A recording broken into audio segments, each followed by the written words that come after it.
रोमीको किताब 5देखि लिएर हामी निरन्तर अगाडि गइरहेका छौँ र विशेष गरी 6-7मा आइपुग्दाखेरि कहिलेकाहीँ कतिपय विश्वासीहरू थकित पनि हुन सक्छन्। तर यो किताबको मुख्य मनाशय अथवा यो खण्डको मुख्य मनाशय चाहिँ तपाईँ र मैले मेहनत र परिश्रम गरेर त्यो जीवन प्राप्त गर्नुभन्दा पनि परमेश्वरले त्यो जीवन हाम्रो लागि प्राप्त गरिदिनु भएको छ भन्ने मुख्य विषयमा हामी केन्द्रित हुनुपर्ने हो। र 5बाटै 6 र आज विशेष गरी 7मा हामी आइपुग्दाखेरि त्यहाँनिर हामीले गर्नुपर्ने काम भन्दा पनि परमेश्वरले हाम्रो लागि के गर्नुभएको छ भन्ने कुरालाई बढी जोड दिएको छ। र त्यो परमेश्वरले गरेको कामलाई हाम्रो कर्तव्य भनेको चाहिँ त्यहाँ अङ्ग्रेजी शब्द छ काउन्ट अथवा कन्सिडर, थिङ्क भन्ने शब्द चाहिँ लागेको छ। जसरी आफैलाई विचार गर, सोच, यो जान भनेर विशेष गरी हाम्रो ज्ञानलाई त्यहाँ अपिल गरिएको छ। अङ्ग्रेजीमा भन्दाखेरि कग्नेटिभ कन्भिक्सन आउनुपर्ने, अर्थात् हाम्रो मगजमा यो निश्चित हुनुपर्ने कि यदि मैले ख्रीष्ट येशूमा जीवन पाएको छु, यदि मैले ख्रीष्ट येशूमा पवित्र जीवन बिताउँदैछु भने त्यो मेरो कारण नभएर स्वयं परमेश्वरको कारण हो। किनभनेदेखि रोमीको किताबमा सुसमाचारमा परमेश्वरको धार्मिकता प्रकट भएको छ भन्नु नै त्यो धार्मिकता भनेको चाहिँ परमेश्वरको विश्वासयोग्यता। परमेश्वरले अब्राहमसँग बाँध्नुभएको करारलाई ख्रीष्ट येशू जो मसीहा हुनुहुन्छ, यो ख्रीष्ट भन्ने शब्द कता कता हल्का देखिन सक्छ, कारण हिब्रू भाषामा मसीहा, मसीही जो छ त्यसको अझ बढ्ता अर्थ हुन्थ्यो। तरै पनि ग्रिकबाट ख्रीष्ट हुँदाहुँदै कहिलेकाहीँ हामी पनि ख्रीष्ट भन्ने बित्तिकै येशूको दोस्रो नाम जात भन्ने सक्ने गएको हुन सक्छौँ। त्यो नभएर मसीही ख्रीष्ट भन्ने बित्तिकै ख्रीष्टले गर्ने काम देखाउँदछ, उहाँको कर्तव्य, उहाँको जिम्मा, उहाँले गर्नुहुने काम।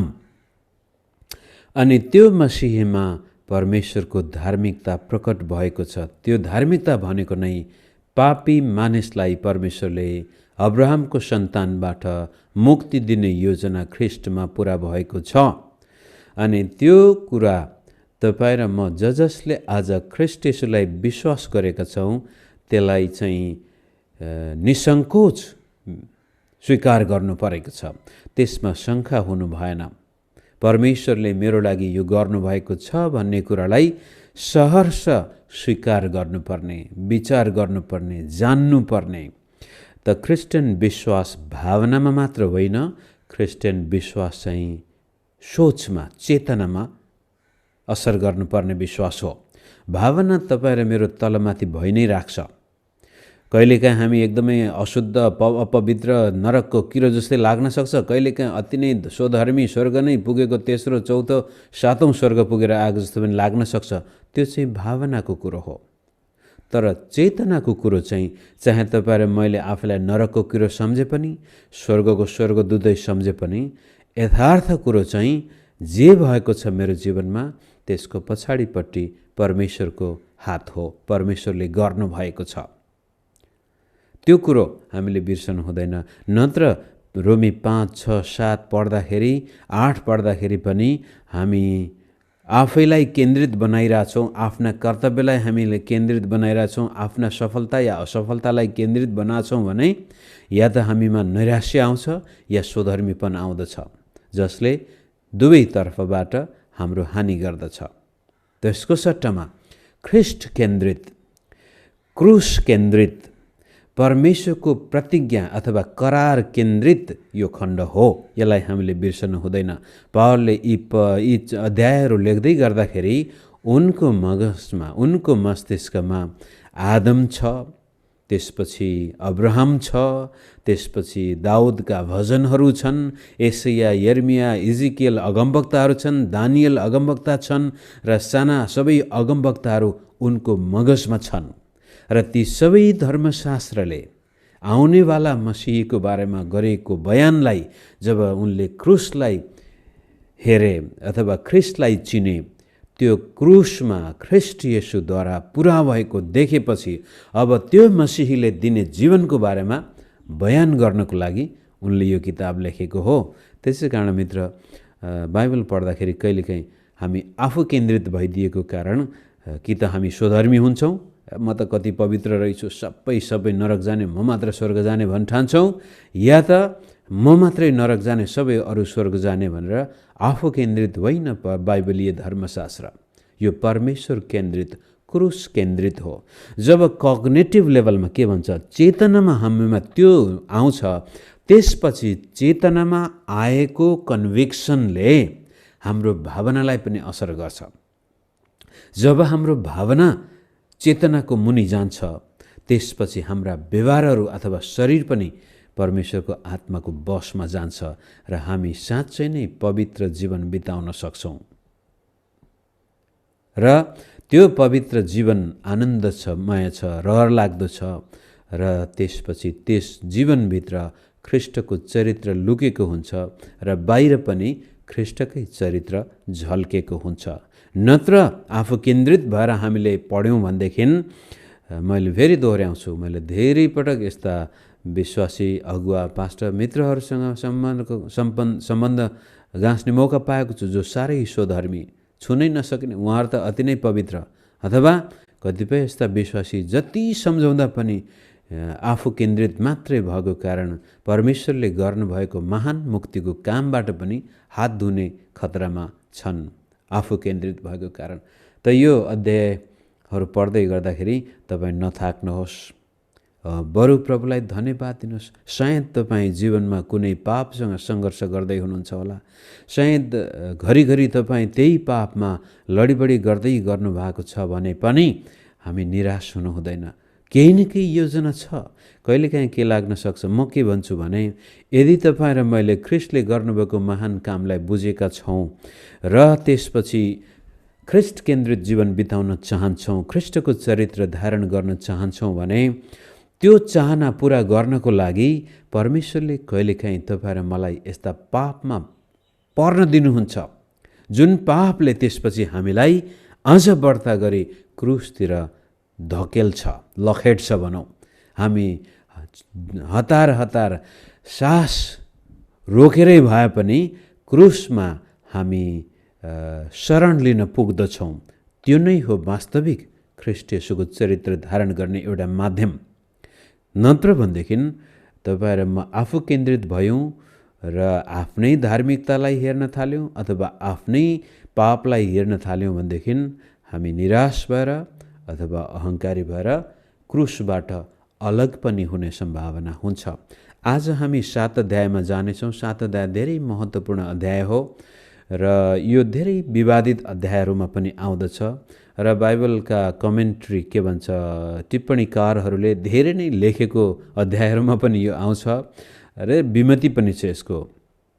कतिले 7 अध्यायलाई चाहिँ पावलको व्यक्तिगत अनुभव नै हो भनेर स्वीकार गर्छन् र भने कति अरू विद्वानले भन्छन् होइन, यो पावलको व्यक्तिगत अनुभव होइन, यो चाहिँ ख्रिस्ट येशू बिनाको मानिसको अनुभव हो, व्यवस्थाको अधीनमा रहेको मानिसको अनुभव हो, जो सम्पूर्ण मानव अनुभव, यो आदमको अनुभव हो र आदम लगायत त्यसपछि सम्पूर्ण मानिस जो व्यवस्था बिना धर्म कर्म गर्न चाहन्छ,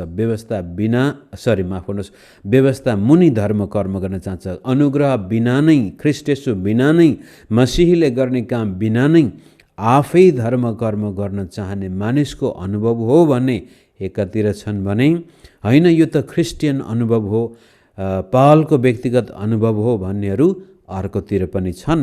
विशेष गरी अगस्टिनको समयदेखि नै लिएर पछि अगस्टिनको लेखाइ र भनाइलाई अझ व्यावहारिक रूपले क्रिस्चियन सर्कलमा विस्तारित गर्नको लागि मार्टिन लुथरले पनि त्यही कुरोलाई जोड दियो।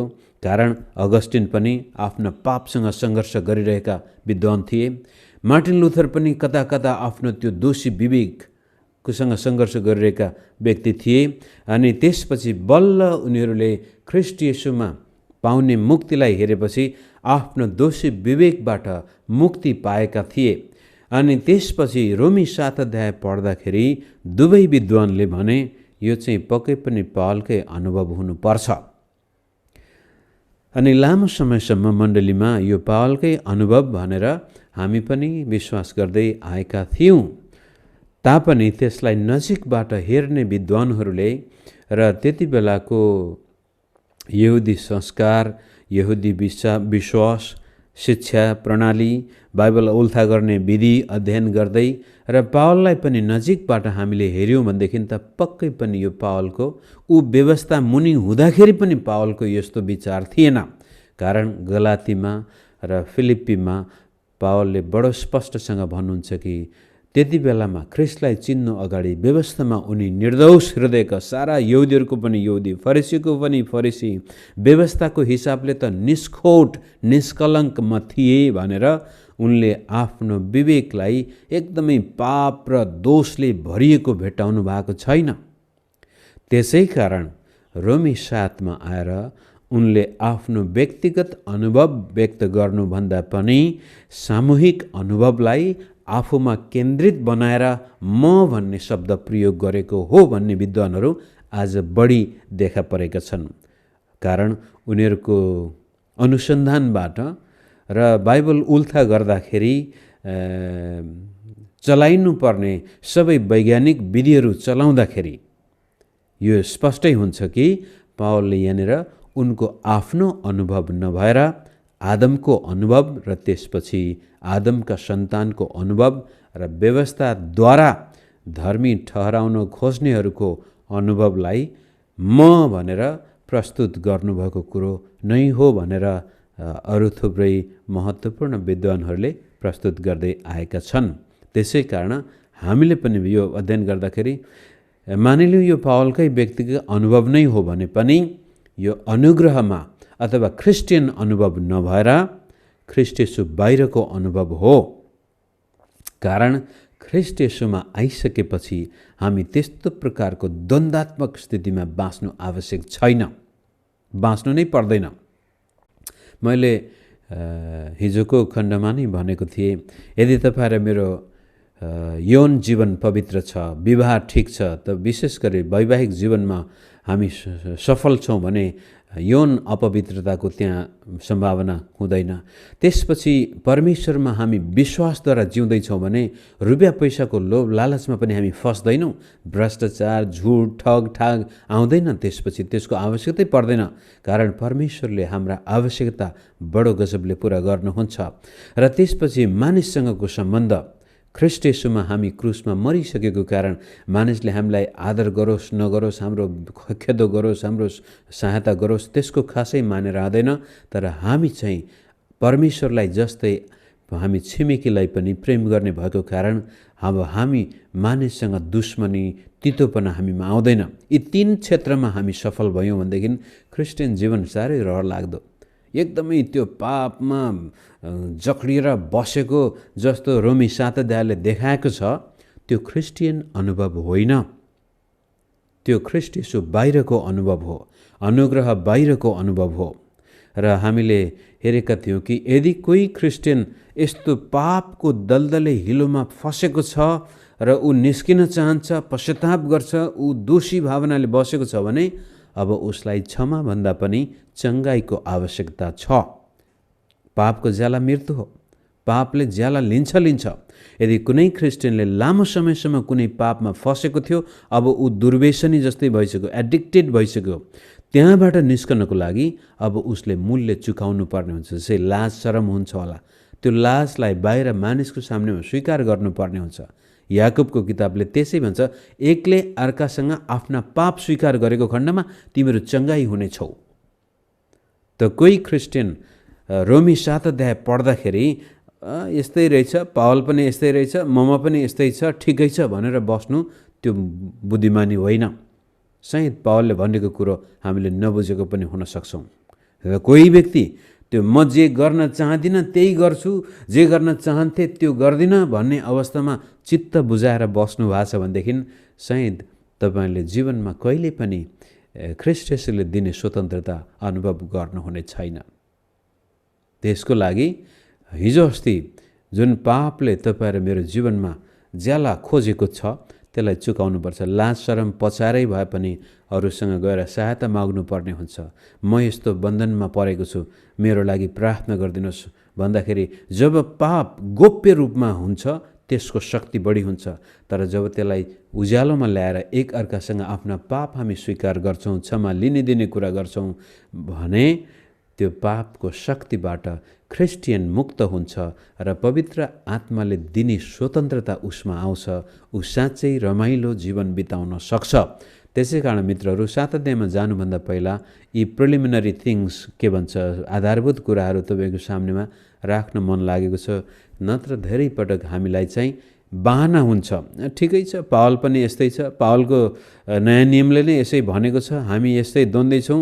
म यस्तै पापमा बस्दा बस्दै पनि ख्रीष्ट येशूमा भएको कारण अब मलाई दण्डको आज्ञा छैन भनेर हामी 6बाट फ्याट्ट उफ्रेर 8 अध्यायमा गइदिन्छौँ। 7 अध्यायलाई चाहिँ त्यतिकै थन्काएर राखेका हुन्छौँ। वास्तवमा पावलको भनाइ चाहिँ त्यो एउटा सैद्धान्तिक पक्षलाई अझ जोडसँग प्रस्तुत गर्न उहाँले त्यो अध्याय लेखेको देखिन्छ। अनि सैद्धान्तिक अध्याय के त भन्दाखेरि अब हामी 7 अध्यायको 1 देखि 13 पढेर हामी भोलि यसमा अझ समय बिताउँला।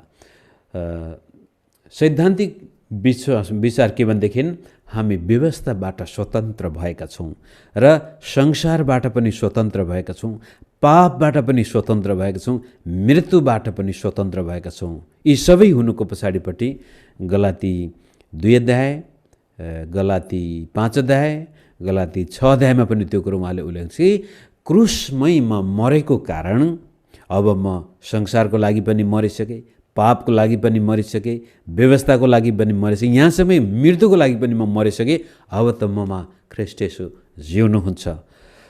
त्यही कुरोलाई यहाँनिर अझ झल्काउनको लागि उहाँले यो 1 देखि 13 हामी पढौँ रोमी 7 को व्यवस्थाबाट अब हामी स्वतन्त्र भएर येशूमा एक भएका छौँ। भाइ हो के तिमीहरू जान्दैनौ, म व्यवस्था जान्नेहरूसँग बोलिरहेछु कि मानिसको जीवनकालसम्म मात्र व्यवस्था लागू रहन्छ। उदाहरणको लागि एउटी विवाहिता स्त्री तिनको पति बाँचुन्जेल आफ्ना पतिसँग कानुनले बाँधिएकी हुन्छन्।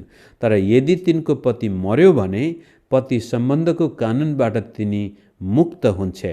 यसै गरी पति जीवित छँदै तिनी अर्को पुरुषसँग बस्न गई भने तिनी व्यभिचारिणी कहलाइन्छन्। तर पति मर्यो भने तिनी त्यस कानुनबाट मुक्त हुन्छन् र अर्को पुरुषसँग विवाह गरी भने पनि तिनी व्यभिचारिणी हुँदैनन्। अब यहाँनिर यो विवाहको नियमभन्दा पनि पावलले विवाह सम्बन्धीको नियमलाई उदाहरणको रूपले प्रस्तुत गर्न खोजेको छ। अब यसको नाटीकुटी हेऱ्यो भनेदेखि त यो उदाहरण पनि कता कता अन्यलमा हामीलाई पार्छ।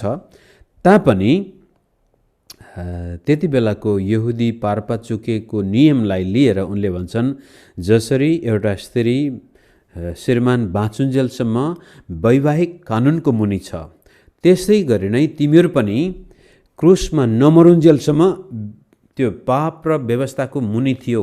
तर ख्रीष्ट येशूसँगै तिमीहरू मरिसकेका छौ र मरिसकेको कारण अब व्यवस्थाले तिमीहरूमाथि अधिकार जमाउन सक्दैन। तिमी व्यवस्थाबाट मुक्त भइसकेका छौ। मुक्त मात्र नभएर अब जसरी त्यो स्त्रीले अरूसँग बिहा गरेकी छ, अब तिमीहरूले पनि ख्रीष्टसँग विवाह गरेका छौ।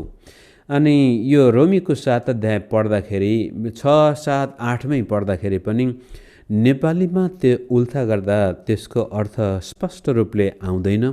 तर अङ्ग्रेजीमा पनि अर्थ लाग्छ र ग्रिकमा पनि अर्थ लाग्छ। त्यहाँ 2टा शब्द छन्। शरीरलाई सोमा भन्छ भने त्यसपछि नेपालीमा चाहिँ शरीर पापमय स्वभाव भनेको छ। यहाँ चाहिँ त्यो पापमय स्वभावलाई ग्रिक भाषामा सार्क्स अथवा अङ्ग्रेजीमा पनि फ्लेस भन्ने शब्द चलाइन्छ। शरीर प्रायःजसो सकारात्मक नै हो। यो तपाईँ र मेरो शरीर। फ्लेस भन्ने बित्तिकै त्यसलाई लिटरल ट्रान्सलेसन गर्दाखेरि त मासु, तर नेपालीमा त्यसलाई पापमय स्वभावसँग भनेर उल्था गरिएको छ यहाँ। तरै पनि ग्रिक भाषामा फ्लेस भन्ने बित्तिकै त्यो यस्तो किसिमको मानिसको जीवनको पक्ष हो, जो शरीरमै छ, शरीरकै अभिलाषासँगै सरोकार राख्ने कुरा हो, तर कहिलेकाहीँ त्यसको सकारात्मक प्रयोग पनि छ। त्यसले गर्दाखेरि यो शरीरमा अर्को एउटा सिस्टम देखिन्छ, एउटा प्रणाली देखिन्छ, जसले चाहिँ हाम्रो शरीरलाई नियन्त्रण गरिरहेको छ। बडी एन्ड फ्लेस, ग्रिक भाषामा सोमा, सार्क्स, तर नेपालीमा शरीर त शरीर छ, तर पापमय स्वभाव भन्ने बित्तिकै कता कता शरीरबाट छुट्टै अर्कै किसिमको त्यो चाहिँ तत्त्व शक्ति जस्तो देखिन्छ। तर फ्लेस भन्ने बित्तिकै शरीरसँगै सरोकार राख्ने हो, तर शरीरमा कार्यरत छ यो एउटा सिस्टम, एउटा नियम, ल भनौँ, व्यवस्था भनौँ।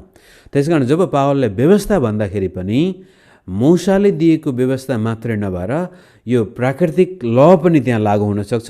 शरीरसँग कुरा गर्दाखेरि ल अफ द फ्लेस, शरीरमा काम गर्ने एउटा व्यवस्था छ। र law of scene and death पनि भनेर त्यसलाई प्रयोग गरिएको छ। पछि गएर 8 अध्यायमा आउँदाखेरि त्यो ल अफ सिन एन्ड डेथबाट हामी चाहिँ मुक्त भएका छौँ। त यो अध्याय पढ्दाखेरि हामीले विचार गर्नुपर्ने कुरा छ भने शरीर परमेश्वरले सृष्टि गरेको यो पवित्र आत्माको मन्दिर हो, तर यो शरीरमा एउटा नियम छ जसलाई फ्लेस, सार्क्स भन्ने प्रयोग गरिएको छ। हुन त गलाती 2:20 त्यही शब्द प्रयोग छ, the life that I now live in the body अथवा इन द फ्लेस भनेको छ त्यहाँ। त्यो भन्ने बित्तिकै फेरि त्यो शरीरसँग एकदमै सिनोनिमस के भन्छ, एकदमै मिल्दोजुल्दो शब्द पनि देखिन्छ फ्लेस भन्ने बित्तिकै। गलातीमा हुन्छ it's no longer I who live but Christ that lives in me, the life that I now live, जुन जीवन म जिउँदैछु, लिभ इन द फ्लेस भनेको छ, जुन जीवनमा शरीरमा जिउँदैछु भनेको छ त्यहाँ। तर त्यो भनेको चाहिँ पापमय स्वभावमा भन्ने अर्थ लाग्न सक्छ फेरि नेपालीमा जस्ताको तस्तै उल्था गर्दाखेरि।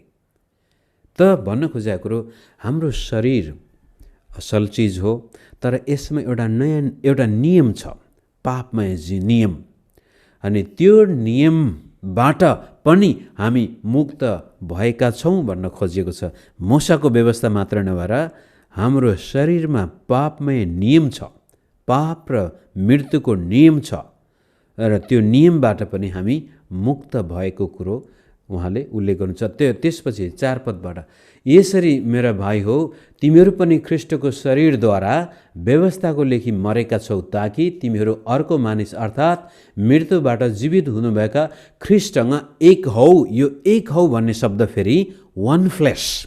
अब विवाहको कुरो गर्दाखेरि एफिसीमा पनि र उत्पत्तिको किताबको 2 अध्यायबाट they will be one flesh, तिनीहरू एउटै फ्लेस भन्ने शब्द चलाएको छ। फेरि पापमय स्वभाव होइन त्यहाँनिर, फेरि एउटै प्रकारको अस्तित्व। विवाहको कुरो गर्दाखेरि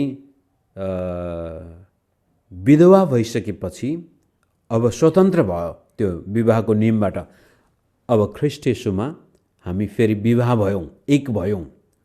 यो ख्रीष्ट येशूसँगको युनियन, जसरी लोग्ने स्वास्नी एक हुन्छन् बाइबलले भनेअनुसार, त्यस्तै प्रकारको युनियन हाम्रो ख्रीष्टसँग भएको छ, एक भएका छौँ। अनि त्यसको परिणाम के हुँदो रहेछ? ख्रीष्टसँग एक भएको परिणाम चाहिँ 4 पदको 2 अन्तिम खण्ड, र हामी परमेश्वरको निम्ति फल फलाउँ। यो फल फलाउँ पनि फ्रुटफुलनेस, जसरी विवाहमा प्रोक्रिएसन भन्छौँ, के भन्छ, सन्तान उत्पादन हुन्छ। विवाह भइसकेपछि त्यसको परिणाम छ। परिणाम भनेको नै सृष्टिको निरन्तरता, सन्तान उत्पादन। त्यस्तै किसिमले ख्रीष्ट येशूसँग एक भइसकेपछि पनि परिणाम छ, त्यो चाहिँ फ्रुटफुलनेस भनेको नयाँ जीवनको परिणाम स्वरूप हामीमा परमेश्वरको निम्ति फल फल्नु पर्यो। अनि त्यो परमेश्वरको फल भन्नु नै मेरो विचारमा पवित्र आत्माको फल, गलाती 5:22-23। अनि 24 गलाती 5:24 त्यही, तिमीहरू संसारको लागि, व्यवस्थाको लागि पापलाई मरिसकेको कारण अब परमेश्वरको निम्ति फल। यो रहस्य हामीले बुझ्यौँ र यसलाई हाम्रो मस्तिष्कमा गाड्यौँ र बाइबल अध्ययन गर्दा, आराधना गर्दा यो कुरोलाई हामीले बुझेका छौँ भनेदेखि क्रिस्चियन जीवन साह्रै रहर लाग्दो जीवन हो मित्रहरू। म त फेरि कता कता पुगिहाल्छु, हाम्रो खण्ड धेरै बाँकी नै छ, पढ्दै जाउँ 5 पद। जब हामी पापमय स्वभावमा जीवन बिताइरहेका थियौँ तब मृत्युको फल फलाउनलाई व्यवस्थाले उत्तेजित गराएका हाम्रा पापमय अभिलाषाहरूले हाम्रा अङ्गहरूमा काम गर्दथे। याद गर्नुहोस्, व्यवस्थासँग, पापमय व्यवस्थासँग हाम्रो विवाह भएको बेलामा त्यसले पनि फल फलाएको थियो, त्यो चाहिँ मृत्यु। अब परमेश्वरसँग हाम्रो, यीशु ख्रीष्टसँग हाम्रो विवाह भएको छ, मिलाप भएको छ, एक भएका छौँ। अब यसको फल चाहिँ जीवन। हामीलाई बन्धनमा राख्ने व्यवस्थाको लेखी मरेर हामी अब त्यसदेखि मुक्त भएका छौँ र हामी पुरानो लिखित विधानको अधीनमा होइन, अब अक्षरको अधीनमा होइन, लिटरल ट्रान्सलेसनमा चाहिँ लिखित अक्षरको अधीनमा होइन, तर पवित्र आत्माको नयाँ जीवनमा सेवा गर्दछौँ। उता 6 अध्यायको 14 पदमा पनि हामी व्यवस्थाको अधीनमा होइन, अनुग्रहको अधीनमा छौँ भनेको छ भने अहिले आएर चाहिँ लिखित अक्षरको अधीनमा नभएर जीवित पवित्र आत्माको अधीनमा छौँ भन्न खोजेको कुरो सायद पावलको मनमा त्यति बेलामा यहुदीहरूले त्यो व्यवस्थाका हरेक अक्षरहरूको उल्था गरेर जीवन बन्धनमा पारेको थियो। त्यो पनि हुनसक्छ, अर्थात् व्यवस्थाले देखाएका अरू पक्षलाई पनि त्यहाँ हुन सक्छन्। जेसुकै भए पनि अब चाहिँ हामी लिखित कुराबाट मात्र नभएर जीवित आत्माबाट बाँच्ने भएका छौँ। ख्रीष्ट येशूमा जीवनको फल फल्नुको मुख्य कारण हामीमा पवित्र आत्माले काम गर्नुहुन्छ। अब हामी आत्मा अनुसार हिँड्छौँ। यो रहस्य बुझिदिनु भयो भने ओहो, क्रिस्चियन जीवन कति रमाइलो, कति स्वतन्त्र। हामीले अनावश्यक भारी बोक्नु नै पर्दैन। रात दिन त्यो दिमागमा दोषी भावना होस् अथवा आफै धर्म कर्म संसार साह्रै रमाइलो हुन्छ यदि हामीले यो रहस्य बुझिदियौँ भनेदेखि। अनि 7 देखि 13 पद पढेर म आज विसर्जन गर्छु। 7बाट हामीले के भन्ने त? व्यवस्था पाप हो? कदापि होइन। अथवा यो चाहिँ मूसाको व्यवस्था र शरीरमा आएको नियम पनि गलत त होइन। यो कुरो भन्दाखेरि पावल फेरि फर्केर उत्पत्तिको किताबमा जाँदैछन्। उनको मगजमा पक्कै पनि आदम हब्बा र त्यसपछि आएको परिणाम त्यहाँ हुन सक्छ।